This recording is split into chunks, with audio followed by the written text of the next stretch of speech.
सियावर रामचंद्र की जय। तो साथियों, इस अयोध्या के सफर में अब तक कुछ प्रस्तुति आप देख चुके होंगे। यह प्रस्तुति अयोध्या के 5 प्राचीनतम मंदिरों में से एक, जहां मां गौरी, मां पार्वती, मां गिरजा प्रतिष्ठित हैं मां सीता के द्वारा। और यह वही मां है गौरी जिन्हें मिथिला में मां सीता पूजा करती थी, और शादी के साथ अपने कुल देवी मां गौरी को वो अयोध्या लाती हैं और यहाँ पे स्थापित कर नित्य पूजा अर्चना करती हैं। तो इस प्रस्तुति में दोस्तों हम इसी प्राचीन मंदिर के बारे में जानेंगे और दर्शन करेंगे।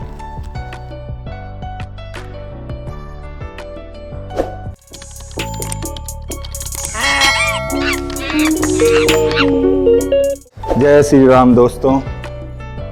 राम राज्य की राजधानी अयोध्या के सफ़र में हमने आपको यहाँ के मुख्य मंदिरों का दर्शन कराया, और जिनमें राम जन्मभूमि, हनुमानगढ़ी, नागेश्वर, राम भरत मिलाप, दशरथ भवन, कनक भवन। तो उसी क्रम में हम आ गए हैं इस राम की नगरी में माता गौरी गिरजा के मंदिर। और माँ गौरी को यहाँ पे मिथिला से माता सीता ने लाया था, और जब पिनाक धनुष को जनकपुरी में श्री रामचंद्र जी विश्वामित्र जी के आज्ञा से तोड़ते हैं, और उस धनुष के टूटने से माता सीता उनके गले में वरमाला डाल देती हैं। तो वहाँ से जब बारात आती है अयोध्या वापस, या बोलें राम, लक्ष्मण जी और विश्वामित्र जी जब आते हैं वापस, पूरे मतलब दशरथ जी भी वापस गए थे, वापस आते हैं तो माता सीता जी अपनी कुल देवी माँ गौरी को साथ ले आती हैं। और जब अयोध्या में उनका पदार्पण होता है तो दशरथ जी मतलब यह स्थान देते हैं जहाँ पर माता गौरी को प्रतिष्ठित किया जाता है, और यहाँ पर माँ सीता नित्य माँ गौरी की पूजा अर्चना किया करती थी। तो यह लगभग जो नया घाट है उससे, या तुलसी घाट के मतलब यदि पीछे साइड आएंगे तो लगभग 200-300 मीटर के अंतराल पे ही है। तो जय माँ गौरी, हर हर महादेव, जय शिव शंभु, जय माँ पार्वती।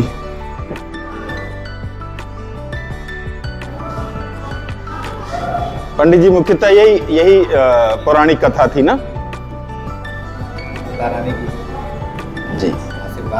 जैसा कि साथियों, अब हम इस मंदिर के पौराणिक कथा से तो अवगत हो चले हैं। अब चलिए इस मंदिर के प्रांगण और परिवेश का एक अवलोकन करते हुए इस मंदिर से जुड़ी हुई ऐतिहासिक कुछ और बिंदुओं को भी जान लेते हैं। हुड़ों और मुगलों के आक्रमण से देवकाली मंदिर 2 बार ध्वस्त किया गया है।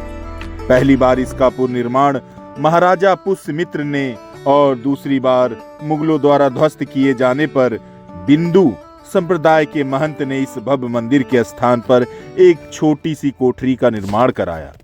तब से आज तक इस मंदिर में पूजा पाठ चल रहा है। रुद्रयामल और स्कंद पुराण में भी श्री देवकाली जी और उनके मंदिर का उल्लेख मिलता है, जिससे इस ऐतिहासिक मंदिर की पौराणिकता प्रमाणित होती है।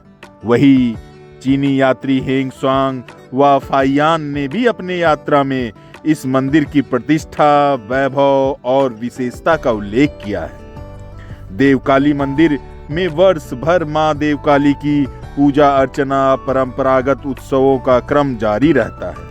नवरात्र के दौरान तो यहाँ भक्तों की जैसे श्रद्धा उमड़ पड़ती है।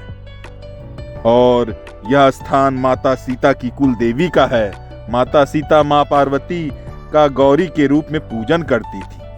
ऐसी मान्यता है कि जो भी व्यक्ति सच्चे मन से इस दरबार में कोई प्रार्थना करता है तो उसकी मनोकामना जरूर पूर्ण होती है।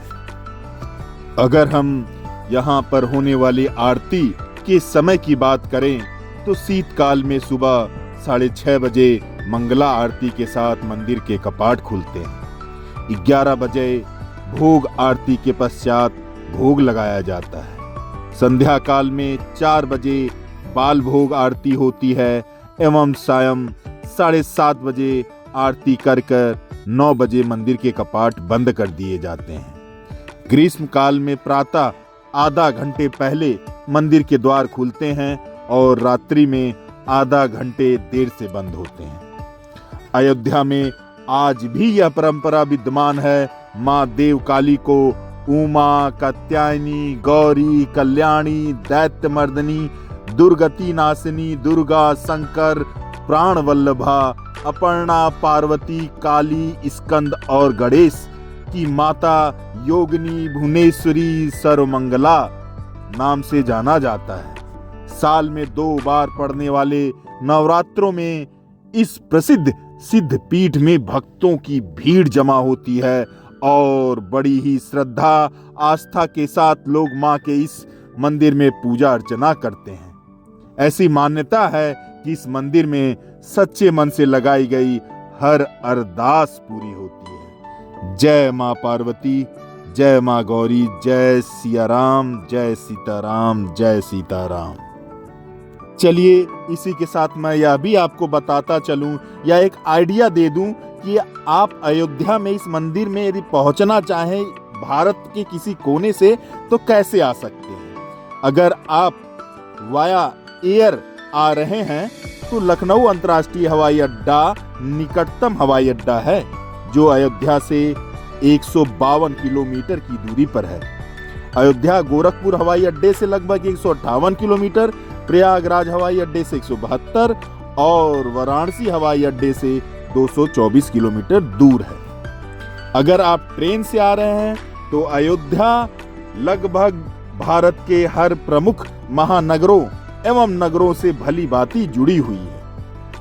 आप लखनऊ से 128 किलोमीटर की दूरी तय कर सकते हैं ट्रेन से, गोरखपुर से 171, प्रयागराज से 157, वाराणसी से 196। अब अगर आप सड़क माध्यम से आ रहे हैं तो उत्तर प्रदेश परिवहन निगम की सेवा 24 घंटे उपलब्ध है और सभी छोटे बड़े स्थानों से यहां पहुंचना बहुत आसान है। आप फैजाबाद बस मार्ग द्वारा लखनऊ से 152 किलोमीटर, गोरखपुर से 158, प्रयागराज से 172 एवं वाराणसी से 224 किलोमीटर की यात्रा करके बस से आप अयोध्या आ सकते हैं। इसी के साथ साथियों मैं इस प्रस्तुति से आपसे विदा लेता हूं यह कहते हुए कि अगर आप इस सप्तपुरी अयोध्या के पावन नगरी में आते हैं तो आपको 5 प्रमुख प्राचीन मंदिरों के दर्शन अवश्य करने चाहिए। एक तो जो इस प्रस्तुति में आप देख रहे हैं छोटी देवकाली सिद्धपीठ माँ गौरी का, माँ गिरजा का, माँ पार्वती का, इसके अलावा 4 और प्राचीन मंदिर हैं जो मैं बताता चलूं। हनुमानगढ़ी, राम जन्मभूमि, कनक भवन, नागेश्वर महादेव का दर्शन अवश्य करें। और अगर यह प्रस्तुति आपको अच्छी लगी हो, हमारा श्रम हमारा परिश्रम आपको पसंद आया हो तो आप अपना प्यार दे सकते हैं इस चैनल को। साथियों please like, share and subscribe the channel and comment and hit the bell icon if you like such kind of religious and historical monuments video. तो दोस्तों इस भाग की प्रस्तुति से आपसे विदा लेते हैं और आपसे विनम्र निवेदन यही करते हैं कि आपको यदि यह प्रस्तुति अच्छी लगी हो तो अपना प्यार दीजिएगा इस चैनल को। Please like, share and subscribe the channel and please press the bell icon. Bell icon इसलिए ज़रूरी है कि अगली बार जैसे ही मैं वीडियो अपलोड करूं आपको उसकी सूचना तुरंत प्राप्त हो जाए। चलिए आपसे मिलते हैं अगले भाग में।